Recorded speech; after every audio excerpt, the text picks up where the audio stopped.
Let him sleep. I will take this attack myself."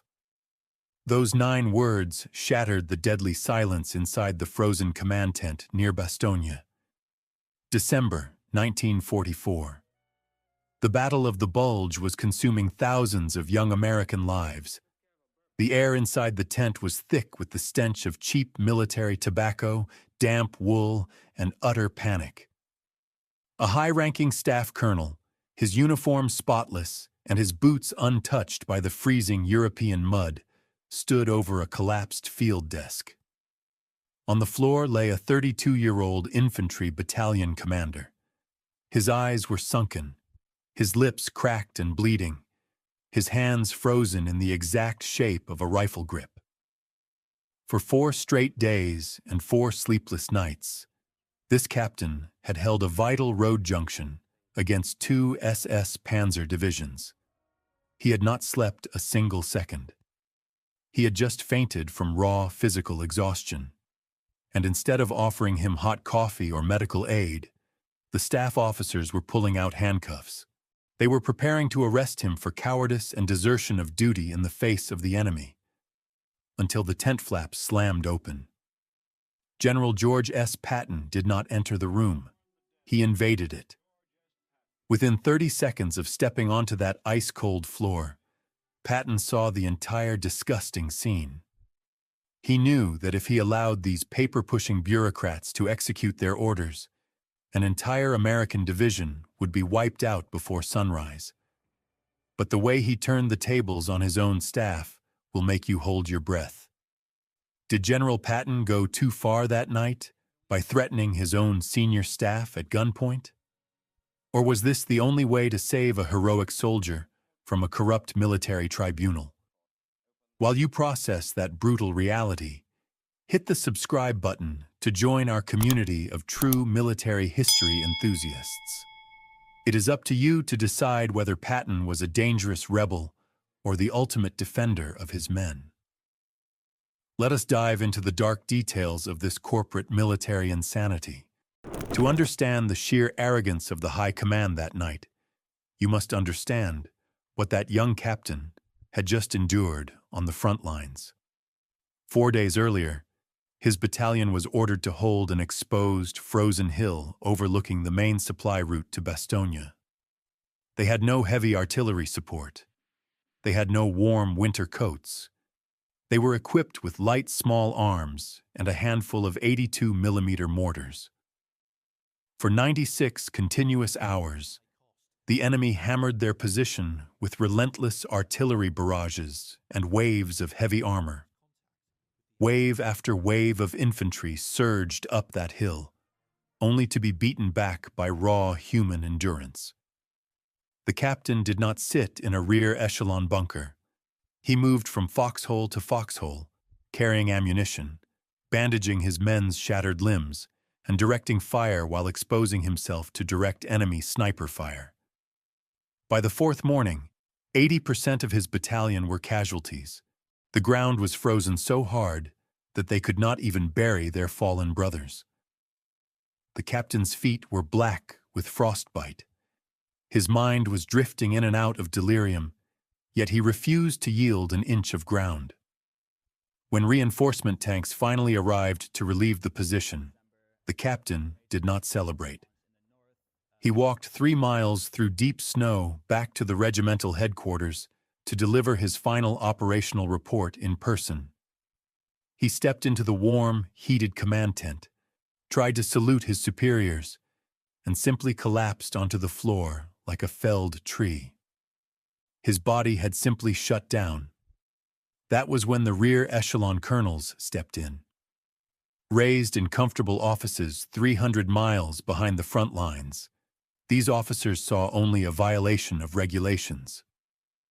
To them, a commander who loses consciousness during an active military operation is guilty of neglect. Their scorn for the frontline grunts was written all over their clean, unblemished faces. They did not see a hero who had just saved an entire flank. They saw an easy target to advance their own bureaucratic careers. They pulled out official arrest papers, charging the unconscious captain with willful dereliction of duty. They believed that because they held the authority of the War Department, no one would dare question their legalistic tyranny.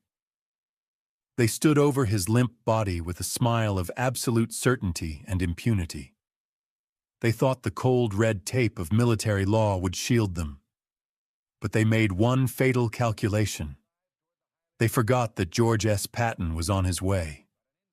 Let me ask you right now, friends, do you believe that staff officers who have never heard a bullet fly should have the power to judge a combat soldier? Should bureaucratic rules apply to a man who has given his absolute limit on the battlefield? Leave your thoughts in the comments right now. Your voice is vital to this debate. When the heavy canvas of the tent door swung open, it felt as though an Arctic hurricane had swept inside. Patton did not just walk into the room. He advanced like a storm of pure steel. The famous ivory-handled revolvers gleamed against his leather belt, but he did not need to draw a weapon. His mere presence was enough to freeze every man in that tent within a 10-meter radius. The atmosphere before the explosion was almost physically tangible. Those who survived that night described it as the suffocating silence right before a lightning strike. You could hear the sharp creak of Patton's leather riding gloves as he slowly removed them, finger by finger, never taking his piercing, steel-blue eyes off the senior colonel holding the arrest warrant. Patton did not scream. That was the most terrifying part. A screaming general is angry. A quiet Patton is lethal. His icy gaze pierced straight through the staff officers, stripping away their arrogance in a fraction of a second. The general stepped so close to the lead colonel that the man could smell the stale cigar smoke and the faint scent of Patton's custom cologne. The colonel, trembling under that crushing weight, tried to defend his actions. He began stuttering paragraphs from the Manual for Courts-Martial in broken, nervous English. He held up the official paperwork, claiming that procedure must be followed at all costs. Patton listened for exactly 3 seconds. Then, he took another half-step forward, and the colonel's voice completely died in his throat. This was a cold, righteous fury, the exact state of mind in which George Patton was most dangerous. He did not see senior staff officers standing before him. He saw cowardly vultures trying to feed on the body of the exhausted warrior. I want you to put yourselves in the general's polished cavalry boots for a moment. Before you lies one of your best combat commanders, unconscious on the floor after saving hundreds of lives, and standing over him are clean, well-fed bureaucrats trying to ruin his life to justify their own existence. What would you do in that exact second? Would you follow the official army protocol and let the tribunal take its course? Or would you unleash hell to protect your soldier? Hit the like button right now if you believe that true leadership requires breaking the rules when those rules become evil. The resolution was as swift as an artillery strike. Patton had no intention of wasting time on paper arguments while the blood of his troops was still fresh in the snow. He snatched the official arrest warrant right out of the colonel's trembling fingers, tore it to pieces, and tossed it into the burning wood stove. Patton leaned over the briefing table and pointed at the maps for the dawn assault on a fortified German quarry. "Who was supposed to lead the Spearhead Battalion?" Patton asked, his voice cutting like a razor blade. The chief of staff pointed at the unconscious captain. "He was, General, but regulations require us to postpone or arrest him for failing to report." Patton looked down at the young captain's frost-bitten fingers, then glared at the terrified colonels. "This officer has done more fighting in 4 days than all of you in your miserable lives," Patton growled. "He will not be court-martialed. He will sleep." Patton stripped off his heavy winter coat and threw it gently over the captain's shoulders. "Let him sleep," Patton ordered. "I will take this attack myself. If any of you cowards touch this man while I am gone, I will personally send you to the front lines as riflemen in the first wave. This wasn't just a breach of protocol. It was the ultimate realization of battlefield justice. Patton mounted the lead tank and personally directed the armored thrust at dawn, shattering the German lines within 3 hours. When the captain woke up 16 hours later, he wasn't in a cell.